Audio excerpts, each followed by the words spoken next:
Subscribe to our channel by clicking the subscribe button. Click the bell button and enjoy the latest uploads from our channel. दो बच्चों को पुराने कपड़े पहनाकर बाजार भेजा गया, एक को भीख मांगने के लिए और दूसरे को चीजें फरोख्त के लिए। शाम को जब दोनों बच्चे वापस आए तो बेकारी बच्चा 800 रुपए लाया और मजदूर बच्चा 150 रुपए। दरअसल हम अनजाने में भीख की हौसला अफजाई करते हैं और मेहनत कश की हौसला शिकनी। होटल के वेटर, सब्जी फरोश और छोटी सतह के मेहनत कशों के साथ हम एक एक पाई का हिसाब लेते हैं, जबकि मुस्टंडे बेकारियों को 10-20 बल्कि 100-50 रुपए देकर समझते हैं जन्नत वाजिब हो गई।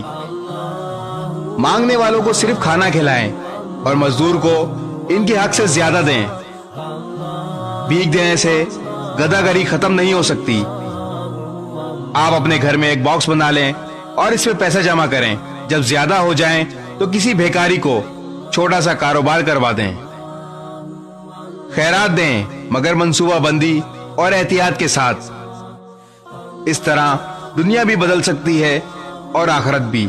Subscribe to our channel by clicking the subscribe button. Click the bell button and enjoy the latest uploads from our channel.